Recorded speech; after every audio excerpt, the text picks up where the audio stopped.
ರಾಜಕೀಯ ಮುನಿಸಾಗಿರಬಹುದು, ರಾಜಕೀಯದಲ್ಲಿ ಒಂದಷ್ಟು ತಾರತಮ್ಯಗಳಾಗಿರಬಹುದು, ವ್ಯತ್ಯಾಸಗಳಾಗಿರಬಹುದು, ಎಲ್ಲವನ್ನೂ ಕೂಡ ಪಕ್ಕಕ್ಕಿಟ್ಟು ನಾವು ಒಂದಾಗೋಣ ಅನ್ನುವಂತ ಮಾತನ್ನ ಹೇಳಿದ್ದಾರೆ. ಬಿಜೆಪಿ ಕಾರ್ಯಕರ್ತರಿಗೆ ಒಂದಷ್ಟು ಸಂದೇಶಗಳನ್ನ ಕೂಡ ಈಗ ಕೊಟ್ಟಿರೋದು. ಶ್ರೀರಾಮುಲು ಈ ಮಾತುಕತೆಯ ನಂತರದಲ್ಲಿ ಮಾತಾಡಿದ್ದಾರೆ. ರೆಡ್ಡಿ ಬ್ರದರ್ಸ್ ಒಂದು ಕಡೆಯಲ್ಲಿ ಒಂದಾದ್ರು, ಆ ನಂತರದಲ್ಲಿ ಶ್ರೀರಾಮುಲು ಮಾತಾಡಿರೋದು. ಬಿಜೆಪಿ ಕಾರ್ಯಕರ್ತರಿಗೆ ರೆಡ್ಡಿ ಬ್ರದರ್ಸ್, ಶ್ರೀರಾಮುಲು ಎಲ್ಲರೂ ಕೂಡ ಒಂದು ಸಂದೇಶ ಕೊಟ್ಟಿದ್ದಾರೆ. ಬಳ್ಳಾರಿಯಲ್ಲಿ ಇನ್ನು ಮುಂದೆ ಹಳೆ ರಾಜಕೀಯ ಮಾಡೋಣ ಅನ್ನುವಂತ ಸಂದೇಶ. ಆ ಮೂಲಕ ಎಲ್ಲರೂ ಕೂಡ ಒಂದಾಗಬೇಕು ಅನ್ನುವಂತ ಸಂದೇಶ. ಎಲ್ಲರೂ ಒಂದಾದ್ರೆ ನಮ್ಮನ್ನ ಮಣಿಸೋದಕ್ಕೆ ಸಾಧ್ಯ ಇಲ್ಲ, ಅಥವಾ ಮಣಿಸ್ತೀನಿ ಸೋಲಿಸ್ತೀನಿ ಅಂತ ಅಂದುಕೊಂಡವರು ಕೂಡ ಆ ರೀತಿ ಸಕ್ಸಸ್ ಆಗೋದಕ್ಕೆ ಸಾಧ್ಯ ಇಲ್ಲ ಅನ್ನುವಂಥದ್ದನ್ನ ಅರಿತಂತ ರೆಡ್ಡಿ ಸಹೋದರರು ಈಗ ಎಲ್ಲರೂ ಒಂದಾಗಿದ್ದಾರೆ. ಅದರ ಜೊತೆಯಲ್ಲಿ ಯಾರಿಗೂ ಮುನಿಸಿಲ್ಲ, ಮತ್ತೆ ಬಿಜೆಪಿಯನ್ನ ಬೆಳೆಸೋಣ ಅನ್ನೋ ಮಾತನ್ನ ಕೂಡ ಈ ಸಂದರ್ಭದಲ್ಲಿ ಹೇಳಿದ್ದಾರೆ. ದೂರ ಆಗಿದ್ರಿಂದಲೇ ರೆಡ್ಡಿ ಬ್ರದರ್ಸ್ ಅರುಣಾ ರಾಮುಲುಗೆ ಸೋಲಾಯಿತು. ಈ ಹಿಂದಿನ ಚುನಾವಣೆಯಲ್ಲಿ ರಾಜಕೀಯ ಹಿನ್ನಡೆಯಿಂದ ದೂರ ಆಗಿದ್ರು. ಈಗ ಮತ್ತೆ ಒಗ್ಗಟ್ಟು ಪ್ರದರ್ಶನವನ್ನ ಮಾಡಿದ್ದಾರೆ, ಅದು ಕೂಡ ಹಲ್ಲೆಯ ನಂತರದಲ್ಲಿ. ಇದೇ ವಿಚಾರಕ್ಕೆ ಸಂಬಂಧಪಟ್ಟಂತೆ ಡೀಟೇಲ್ಸ್ ಅನ್ನ ಕೊಡ್ತಾರೆ ನಮ್ಮ ಪ್ರತಿನಿಧಿ ರೇಣುಕಾರಾಧ್ಯ. ನೇರ ಸಂಪರ್ಕದಲ್ಲಿ ಜಾಯಿನ್ ಆಗ್ತಾ ಇದ್ದಾರೆ. ರೇಣುಕಾರಾಧ್ಯ, ಗಮನಿಸ್ತಾ ಇದ್ದೀವಿ ಈ ಎಲ್ಲಾ ಘಟನೆಗಳ ನಂತರದಲ್ಲಿ ಈಗ ರೆಡ್ಡಿ ಸಹೋದರರು ಒಂದಾಗಿರೋದು. ಮೊದಲು ರೆಡ್ಡಿ ಹಾಗೂ ಶ್ರೀರಾಮುಲು ಒಂದಾಗಿದ್ದಾಯ್ತು, ಈಗ ರೆಡ್ಡಿ ಸಹೋದರರು ಕೂಡ ಒಂದಾಗಿದ್ದಾರೆ. ಬಳ್ಳಾರಿಯಲ್ಲಿ ಒಂದು ಸಂದೇಶವನ್ನ ಕೊಡೋದಕ್ಕೆ ಹೊರಟಿದ್ದಾರೆ ಅನ್ನುವಂಥದ್ದು ಸ್ಪಷ್ಟ. ಡೀಟೇಲ್ಸ್ ಏನಿದೆ ವಿಚಾರಕ್ಕೆ ಸಂಬಂಧಪಟ್ಟಂತೆ?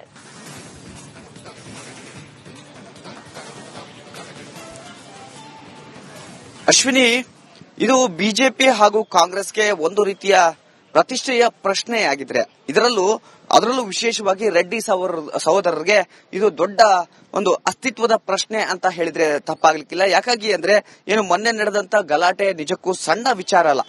ಜನಾರ್ದನ ರೆಡ್ಡಿ ಸಹೋದರರು ಶ್ರೀರಾಮುಲು ಅಂದ್ರೆ 2008ರಲ್ಲಿ ರಾಜ್ಯದಲ್ಲಿ ಬಿಜೆಪಿ ಸರ್ಕಾರ ಬರೋದಕ್ಕೆ ಪ್ರಮುಖವಾಗಿ ಕಾರಣಕರ್ತರಾದವರು. ಅಂತವರು ಅಂದ್ರೆ ಜನಾರ್ದನ್ ರೆಡ್ಡಿ ಸಿಎಂ ಆಗದೇ ಇದ್ರು ಕೂಡ ಸಿಎಂ ಮಟ್ಟಕ್ಕೆ ಅವರು ಅಧಿಕಾರವನ್ನು ಹೊಂದಿದ್ರು. ಜನಾರ್ದನ್ ರೆಡ್ಡಿ ಅಂದ್ರೆ ಇಡೀ ಬಳ್ಳಾರಿ ಆಗಿರಬಹುದು ಅಥವಾ ಈ ಕಲ್ಯಾಣ ಕರ್ನಾಟಕ ಭಾಗದಲ್ಲಿ ಒಂದಷ್ಟು ದೊಡ್ಡ ಮಟ್ಟದ ಗೌರವ, ಭಯ, ಈ ರೀತಿಯಾಗಿ ಎಲ್ಲವೂ ಕೂಡ ಅವರ ಬಗ್ಗೆ ಇತ್ತು. ಆದ್ರೆ ಮೊನ್ನೆ ನಡೆದ ಘಟನೆ ಏನು, ಜನಾರ್ದನ್ ರೆಡ್ಡಿ ಅವರ ಕಚೇರಿ ಮತ್ತೆ ನಿವಾಸ ಏನಿದೆ, ಈ ಕಚೇರಿಯ ಮುಂಭಾಗಕ್ಕೆ ಸಾವಿರಾರು ಕಾಂಗ್ರೆಸ್ನ ಕಾರ್ಯಕರ್ತರು ಜೊತೆಗೆ ಕಾಂಗ್ರೆಸ್ ನಾಯಕರು ಬಂದು ಗಲಾಟೆಯನ್ನ ಮಾಡ್ತಾರೆ ಅಂದ್ರೆ ಅದು ನಿಜಕ್ಕೂ ಹೇಳಬೇಕು ಅಂದ್ರೆ ಒಂದು ಅರ್ಥದಲ್ಲಿ ಜನಾರ್ದನ್ ರೆಡ್ಡಿ ಅವರ ಅಸ್ತಿತ್ವಕ್ಕೆ ಮತ್ತೆ ರೆಡ್ಡಿ ಸಹೋದರರ ಅಸ್ತಿತ್ವಕ್ಕೆ, ಶ್ರೀರಾಮುಲು ಅವರ ಅಸ್ತಿತ್ವಕ್ಕೆ ಕಾಡ್ತಾ ಇರ್ತಕ್ಕಂಥ ಒಂದು ಭಯ ಅಂತ ಹೇಳಿದ್ರೆ ತಪ್ಪಾಗ್ಲಿಕ್ಕಿಲ್ಲ. ಈಗ ಸಾಲು ಸೋಲುಗಳು. ಜನಾರ್ದನ್ ರೆಡ್ಡಿ ಅವರು ಏನು 2008ರಲ್ಲಿ ಎಲ್ಲರೂ ಒಗ್ಗಟ್ಟಾಗಿದ್ರು. ಆ ಸಂದರ್ಭದಲ್ಲಿ ಬಳ್ಳಾರಿಯಲ್ಲಿ 10 ಕ್ಷೇತ್ರಗಳಲ್ಲಿ 9 ಕ್ಷೇತ್ರಗಳನ್ನು ಗೆದ್ದಿದ್ರು.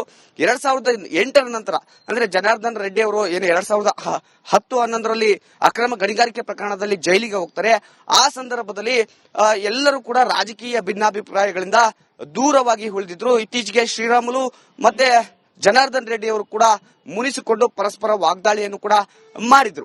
ಆದ್ರೆ ಆ ಬಳಿಕ ಎಲ್ಲರಿಗೂ ಕೂಡ ಸಾಲು ಸೋಲಾದ್ವು. ಕಳೆದ ಚುನಾವಣೆಯಲ್ಲಿ ಶ್ರೀರಾಮುಲು ಅವರು ಸೋಲ್ತಾರೆ, ಜೊತೆಗೆ ಕರುಣಾಕರ್ ರೆಡ್ಡಿ, ಜನಾರ್ದನ್ ರೆಡ್ಡಿ ಅವರ ಸಹೋದರರಾಗಿರ್ತಕ್ಕಂಥ ಕರುಣಾಕರ್ ರೆಡ್ಡಿ ಅವರು ಸೋಲ್ತಾರೆ, ಸೋಮಶೇಖರ್ ರೆಡ್ಡಿ ಅವರು ಸೋಲ್ತಾರೆ, ಜೊತೆಗೆ ಜನಾರ್ದನ್ ರೆಡ್ಡಿ ಅವರ ಪತ್ನಿ ಅರುಣಾ ಲಕ್ಷ್ಮಿಯು ಕೂಡ ಸೋಲ್ತಾರೆ. ಜನಾರ್ದನ್ ರೆಡ್ಡಿ ಅವರು ಗಂಗಾವತಿಯಲ್ಲಿ ಗೆದ್ದಿದ್ರು. ಆದ್ರೆ ಸಾಲು ಸೋಲಿನ ಬಳಿಕ ಶ್ರೀರಾಮುಲು ಅವರು 2 ಬಾರಿ ಸೋತರು. ಸಂಸದ ಸ್ಥಾನಕ್ಕೂ ಸೋತರು, ಮತ್ತೆ ಶಾಸಕ ಸ್ಥಾನಕ್ಕೂ ಸೋತರು. ಎಲ್ಲ ಸಾಲು ಸೋಲಿನ ಬಳಿಕ ಎಲ್ಲರಿಗೂ ಕೂಡ ಒಂದು ರೀತಿ ರಾಜಕೀಯವಾಗಿ ಭಾರಿ ಹಿನ್ನಡೆಯಾಗಿತ್ತು. ಜೊತೆಗೆ ರಾಜಕೀಯ ವೈಮನಸ್ಸಿತ್ತು. ಈ ಮನೆಗೆ ಅಂದ್ರೆ ಜನಾರ್ದನ್ ರೆಡ್ಡಿ ಅವರ ಮನೆಗೆ ಎಲ್ಲರೂ ಕೂಡ ಬಂದು ಹೋಗ್ತಾ ಇದ್ರು. ಆ ಬಳಿಕ ಅಂದ್ರೆ ವೈಮನಸ್ಸಿನ ಬಳಿಕ ಯಾರು ಕೂಡ ಒಟ್ಟಿಗೆ ಕಾಣಿಸಿಕೊಂಡಿರಲಿಲ್ಲ.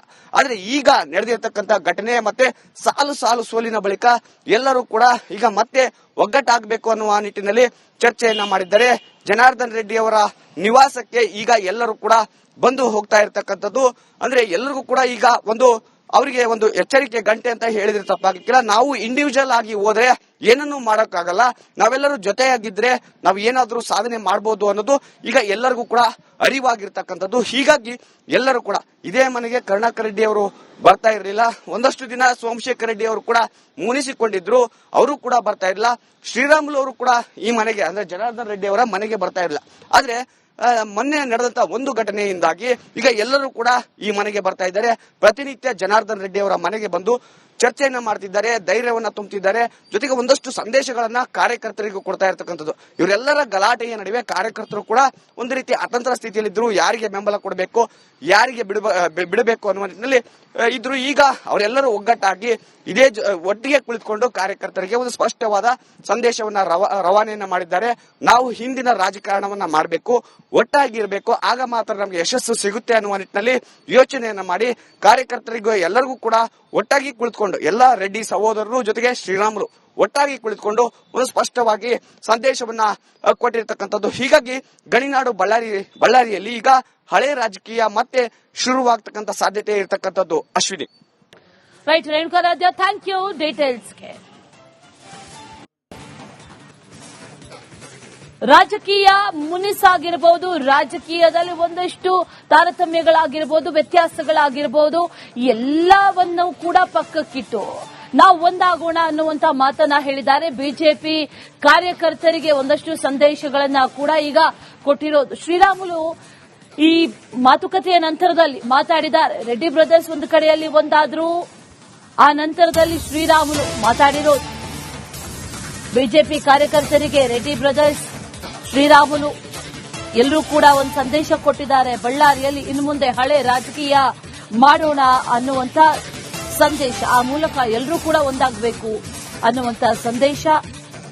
ಎಲ್ಲರೂ ಒಂದಾದ್ರೆ ನಮ್ಮನ್ನ ಮಣಿಸೋದಕ್ಕೆ ಸಾಧ್ಯ ಇಲ್ಲ, ಅಥವಾ ಮಣಿಸ್ತೀನಿ ಸೋಲಿಸ್ತೀನಿ ಅಂತ ಅಂದುಕೊಂಡವರು ಕೂಡ ಆ ರೀತಿ ಸಕ್ಸಸ್ ಆಗೋದಕ್ಕೆ ಸಾಧ್ಯ ಇಲ್ಲ ಅನ್ನುವಂಥದ್ದನ್ನ ಅರಿತಂತ ರೆಡ್ಡಿ ಸಹೋದರರು ಈಗ ಎಲ್ಲರೂ ಒಂದಾಗಿದ್ದಾರೆ. ಅದರ ಜೊತೆಯಲ್ಲಿ ಯಾರಿಗೂ ಮುನಿಸಿಲ್ಲ, ಮತ್ತೆ ಬಿಜೆಪಿಯನ್ನ ಬೆಳೆಸೋಣ ಅನ್ನೋ ಮಾತನ್ನ ಕೂಡ ಈ ಸಂದರ್ಭದಲ್ಲಿ ಹೇಳಿದ್ದಾರೆ.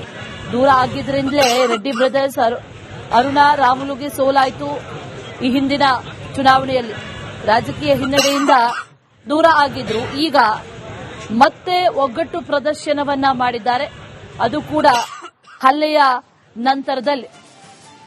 ಇದೇ ವಿಚಾರಕ್ಕೆ ಸಂಬಂಧಪಟ್ಟಂತೆ ಡೀಟೇಲ್ಸ್ ಅನ್ನ ಕೊಡ್ತಾರೆ ನಮ್ಮ ಪ್ರತಿನಿಧಿ ರೇಣುಕಾರಾಧ್ಯ. ನೇರ ಸಂಪರ್ಕದಲ್ಲಿ ಜಾಯಿನ್ ಆಗ್ತಾ ಇದ್ದಾರೆ. ರೇಣುಕಾರಾಧ್ಯ, ಗಮನಿಸ್ತಾ ಇದ್ದೀವಿ ಈ ಎಲ್ಲಾ ಘಟನೆಗಳ ನಂತರದಲ್ಲಿ ಈಗ ರೆಡ್ಡಿ ಸಹೋದರರು ಒಂದಾಗಿರೋದು. ಮೊದಲು ರೆಡ್ಡಿ ಹಾಗೂ ಶ್ರೀರಾಮುಲು ಒಂದಾಗಿದ್ದಾಯ್ತು, ಈಗ ರೆಡ್ಡಿ ಸಹೋದರರು ಕೂಡ ಒಂದಾಗಿದ್ದಾರೆ. ಬಳ್ಳಾರಿಯಲ್ಲಿ ಒಂದು ಸಂದೇಶವನ್ನ ಕೊಡೋದಕ್ಕೆ ಹೊರಟಿದ್ದಾರೆ ಅನ್ನುವಂಥದ್ದಂತೂ ಸ್ಪಷ್ಟ. ಡೀಟೇಲ್ಸ್ ಏನಿದೆ ವಿಚಾರಕ್ಕೆ ಸಂಬಂಧಪಟ್ಟಂತೆ?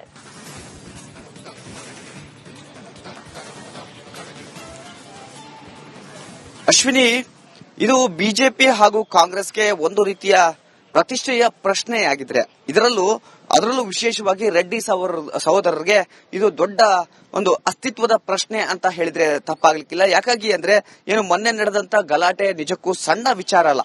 ಜನಾರ್ದನ ರೆಡ್ಡಿ ಸಹೋದರರು ಶ್ರೀರಾಮುಲು ಅಂದ್ರೆ 2008ರಲ್ಲಿ ರಾಜ್ಯದಲ್ಲಿ ಬಿಜೆಪಿ ಸರ್ಕಾರ ಬರೋದಕ್ಕೆ ಪ್ರಮುಖವಾಗಿ ಕಾರಣಕರ್ತರಾದವರು ಅಂತವರು ಅಂದ್ರೆ ಜನಾರ್ದನ್ ರೆಡ್ಡಿ ಸಿಎಂ ಆಗದೇ ಇದ್ರು ಕೂಡ ಸಿಎಂ ಮಟ್ಟಕ್ಕೆ ಅವರು ಅಧಿಕಾರವನ್ನ ಹೊಂದಿದ್ರು. ಜನಾರ್ದನ್ ರೆಡ್ಡಿ ಅಂದ್ರೆ ಇಡೀ ಬಳ್ಳಾರಿ ಆಗಿರಬಹುದು ಅಥವಾ ಈ ಕಲ್ಯಾಣ ಕರ್ನಾಟಕ ಭಾಗದಲ್ಲಿ ಒಂದಷ್ಟು ದೊಡ್ಡ ಮಟ್ಟದ ಗೌರವ, ಭಯ, ಈ ರೀತಿಯಾಗಿ ಎಲ್ಲವೂ ಕೂಡ ಅವರ ಬಗ್ಗೆ ಇತ್ತು. ಆದ್ರೆ ಮೊನ್ನೆ ನಡೆದ ಘಟನೆ ಏನು, ಜನಾರ್ದನ್ ರೆಡ್ಡಿ ಅವರ ಕಚೇರಿ ಮತ್ತೆ ನಿವಾಸ ಏನಿದೆ, ಈ ಕಚೇರಿಯ ಮುಂಭಾಗಕ್ಕೆ ಸಾವಿರಾರು ಕಾಂಗ್ರೆಸ್ನ ಕಾರ್ಯಕರ್ತರು ಜೊತೆಗೆ ಕಾಂಗ್ರೆಸ್ ನಾಯಕರು ಬಂದು ಗಲಾಟೆಯನ್ನ ಮಾಡ್ತಾರೆ ಅಂದ್ರೆ ಅದು ನಿಜಕ್ಕೂ ಹೇಳಬೇಕು ಅಂದ್ರೆ ಒಂದು ಅರ್ಥದಲ್ಲಿ ಜನಾರ್ದನ್ ರೆಡ್ಡಿ ಅವರ ಅಸ್ತಿತ್ವಕ್ಕೆ ಮತ್ತೆ ರೆಡ್ಡಿ ಸಹೋದರರ ಅಸ್ತಿತ್ವಕ್ಕೆ, ಶ್ರೀರಾಮುಲು ಅವರ ಅಸ್ತಿತ್ವಕ್ಕೆ ಕಾಡ್ತಾ ಇರ್ತಕ್ಕಂಥ ಒಂದು ಭಯ ಅಂತ ಹೇಳಿದ್ರೆ ತಪ್ಪಾಗ್ಲಿಕ್ಕಿಲ್ಲ. ಈಗ ಸಾಲು ಸೋಲುಗಳು. ಜನಾರ್ದನ್ ರೆಡ್ಡಿ ಅವರು ಏನು 2008ರಲ್ಲಿ ಎಲ್ಲರೂ ಒಗ್ಗಟ್ಟಾಗಿದ್ರು. ಆ ಸಂದರ್ಭದಲ್ಲಿ ಬಳ್ಳಾರಿಯಲ್ಲಿ 10 ಕ್ಷೇತ್ರಗಳಲ್ಲಿ 9 ಕ್ಷೇತ್ರಗಳನ್ನು ಗೆದ್ದಿದ್ರು. 2008ರ ನಂತರ ಅಂದ್ರೆ ಜನಾರ್ದನ್ ರೆಡ್ಡಿ ಅವರು ಏನು 2010-11ರಲ್ಲಿ ಅಕ್ರಮ ಗಣಿಗಾರಿಕೆ ಪ್ರಕರಣದಲ್ಲಿ ಜೈಲಿಗೆ ಹೋಗ್ತಾರೆ. ಆ ಸಂದರ್ಭದಲ್ಲಿ ಎಲ್ಲರೂ ಕೂಡ ರಾಜಕೀಯ ಭಿನ್ನಾಭಿಪ್ರಾಯಗಳಿಂದ ದೂರವಾಗಿ ಉಳಿದಿದ್ರು. ಇತ್ತೀಚೆಗೆ ಶ್ರೀರಾಮುಲು ಮತ್ತೆ ಜನಾರ್ದನ್ ರೆಡ್ಡಿ ಅವರು ಕೂಡ ಮುನಿಸಿಕೊಂಡು ಪರಸ್ಪರ ವಾಗ್ದಾಳಿಯನ್ನು ಕೂಡ ಮಾಡಿದ್ರು.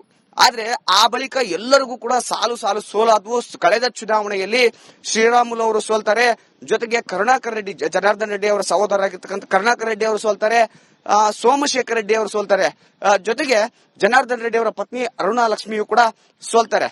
ಜನಾರ್ದನ್ ರೆಡ್ಡಿ ಅವರು ಗಂಗಾವತಿಯಲ್ಲಿ ಗೆದ್ದಿದ್ರು. ಆದ್ರೆ ಸಾಲು ಸೋಲಿನ ಬಳಿಕ ಶ್ರೀರಾಮುಲು ಅವರು 2 ಬಾರಿ ಸೋತರು, ಸಂಸದ ಸ್ಥಾನಕ್ಕೂ ಸೋತರು, ಮತ್ತೆ ಶಾಸಕ ಸ್ಥಾನಕ್ಕೂ ಸೋತರು. ಎಲ್ಲ ಸಾಲು ಸೋಲಿನ ಬಳಿಕ ಎಲ್ಲರಿಗೂ ಕೂಡ ಒಂದು ರೀತಿ ರಾಜಕೀಯವಾಗಿ ಭಾರಿ ಹಿನ್ನಡೆಯಾಗಿತ್ತು, ಜೊತೆಗೆ ರಾಜಕೀಯ ವೈಮನಸ್ಸಿತ್ತು. ಈ ಮನೆಗೆ ಅಂದ್ರೆ ಜನಾರ್ದನ್ ರೆಡ್ಡಿ ಅವರ ಮನೆಗೆ ಎಲ್ಲರೂ ಕೂಡ ಬಂದು ಹೋಗ್ತಾ ಇದ್ರು. ಆ ಬಳಿಕ ಅಂದ್ರೆ ವೈಮನಸ್ಸಿನ ಬಳಿಕ ಯಾರು ಕೂಡ ಒಟ್ಟಿಗೆ ಕಾಣಿಸಿಕೊಂಡಿರಲಿಲ್ಲ. ಆದ್ರೆ ಈಗ ನಡೆದಿರತಕ್ಕಂತ ಘಟನೆ ಮತ್ತೆ ಸಾಲು ಸೋಲಿನ ಬಳಿಕ ಎಲ್ಲರೂ ಕೂಡ ಈಗ ಮತ್ತೆ ಒಗ್ಗಟ್ಟಾಗಬೇಕು ಅನ್ನುವ ನಿಟ್ಟಿನಲ್ಲಿ ಚರ್ಚೆಯನ್ನ ಮಾಡಿದ್ದಾರೆ. ಜನಾರ್ದನ್ ರೆಡ್ಡಿ ಅವರ ನಿವಾಸಕ್ಕೆ ಈಗ ಎಲ್ಲರೂ ಕೂಡ ಬಂದು ಹೋಗ್ತಾ ಇರತಕ್ಕಂಥದ್ದು. ಅಂದ್ರೆ ಎಲ್ಲರಿಗೂ ಕೂಡ ಈಗ ಅವರಿಗೆ ಒಂದು ಎಚ್ಚರಿಕೆ ಗಂಟೆ ಅಂತ ಹೇಳಿದ್ರೆ ತಪ್ಪಾಗಿಲ್ಲ. ನಾವು ಇಂಡಿವಿಜುವಲ್ ಆಗಿ ಹೋದ್ರೆ ಏನನ್ನೂ ಮಾಡೋಕ್ಕಾಗಲ್ಲ, ನಾವೆಲ್ಲರೂ ಜೊತೆಯಾಗಿದ್ರೆ ನಾವು ಏನಾದ್ರೂ ಸಾಧನೆ ಮಾಡಬಹುದು ಅನ್ನೋದು ಈಗ ಎಲ್ಲರಿಗೂ ಕೂಡ ಅರಿವಾಗಿರ್ತಕ್ಕಂಥದ್ದು. ಹೀಗಾಗಿ ಎಲ್ಲರೂ ಕೂಡ ಇದೇ ಮನೆಗೆ ಕರುಣಾಕರ್ ರೆಡ್ಡಿ ಅವರು ಬರ್ತಾ ಇರಲಿಲ್ಲ. ಒಂದಷ್ಟು ದಿನ ಸೋಮಶೇಖರ್ ರೆಡ್ಡಿ ಅವರು ಕೂಡ ಮುನಿಸಿಕೊಂಡಿದ್ರು, ಅವರು ಕೂಡ ಬರ್ತಾ ಇರಲಿಲ್ಲ. ಶ್ರೀರಾಮುಲು ಅವರು ಕೂಡ ಈ ಮನೆಗೆ ಅಂದ್ರೆ ಜನಾರ್ದನ್ ರೆಡ್ಡಿ ಅವರ ಮನೆಗೆ ಬರ್ತಾ ಇರಲಿಲ್ಲ. ಆದ್ರೆ ಮೊನ್ನೆ ನಡೆದಂತ ಒಂದು ಘಟನೆಯಿಂದಾಗಿ ಈಗ ಎಲ್ಲರೂ ಕೂಡ ಈ ಮನೆಗೆ ಬರ್ತಾ ಇದ್ದಾರೆ. ಪ್ರತಿನಿತ್ಯ ಜನಾರ್ದನ್ ರೆಡ್ಡಿ ಅವರ ಮನೆಗೆ ಬಂದು ಚರ್ಚೆಯನ್ನ ಮಾಡ್ತಿದ್ದಾರೆ, ಧೈರ್ಯವನ್ನ ತುಂಬುತ್ತಿದ್ದಾರೆ. ಜೊತೆಗೆ ಒಂದಷ್ಟು ಸಂದೇಶಗಳನ್ನ ಕಾರ್ಯಕರ್ತರಿಗೂ ಕೊಡ್ತಾ ಇರ್ತಕ್ಕಂಥದ್ದು. ಇವರೆಲ್ಲರ ಗಲಾಟೆಯ ನಡುವೆ ಕಾರ್ಯಕರ್ತರು ಕೂಡ ಒಂದು ರೀತಿ ಅತಂತ್ರ ಸ್ಥಿತಿಯಲ್ಲಿದ್ರು, ಯಾರಿಗೆ ಬೆಂಬಲ ಕೊಡಬೇಕು, ಯಾರಿಗೆ ಬಿಡಬೇಕು ಅನ್ನುವ ನಿಟ್ಟಿನಲ್ಲಿ ಇದ್ರು. ಈಗ ಅವರೆಲ್ಲರೂ ಒಗ್ಗಟ್ಟಾಗಿ ಇದೇ ಒಟ್ಟಿಗೆ ಕುಳಿತುಕೊಂಡು ಕಾರ್ಯಕರ್ತರಿಗೆ ಒಂದು ಸ್ಪಷ್ಟವಾದ ಸಂದೇಶವನ್ನ ರವಾನೆಯನ್ನ ಮಾಡಿದ್ದಾರೆ. ನಾವು ಹಿಂದಿನ ರಾಜಕಾರಣವನ್ನ ಮಾಡಬೇಕು, ಒಟ್ಟಾಗಿರ್ಬೇಕು, ಆಗ ಮಾತ್ರ ನಮಗೆ ಯಶಸ್ಸು ಸಿಗುತ್ತೆ ಅನ್ನುವ ನಿಟ್ಟಿನಲ್ಲಿ ಯೋಚನೆಯನ್ನ ಮಾಡಿ ಕಾರ್ಯಕರ್ತರಿಗೂ ಎಲ್ಲರಿಗೂ ಕೂಡ ಒಟ್ಟಾಗಿ ಕುಳಿತುಕೊಂಡು ಎಲ್ಲ ರೆಡ್ಡಿ ಸಹೋದರರು ಜೊತೆಗೆ ಶ್ರೀರಾಮುಲು ಒಟ್ಟಾಗಿ ಕುಳಿತುಕೊಂಡು ಒಂದು ಸ್ಪಷ್ಟವಾಗಿ ಸಂದೇಶವನ್ನ ಕೊಟ್ಟಿರ್ತಕ್ಕಂಥದ್ದು. ಹೀಗಾಗಿ ಗಣಿನಾಡು ಬಳ್ಳಾರಿಯಲ್ಲಿ ಈಗ ಹಳೆ ರಾಜಕೀಯ ಮತ್ತೆ ಶುರುವಾಗ್ತಕ್ಕಂಥ ಸಾಧ್ಯತೆ ಇರತಕ್ಕಂಥದ್ದು. Ashwini. Right, Renuka Raja, thank you ಡೀಟೇಲ್ಸ್ಗೆ.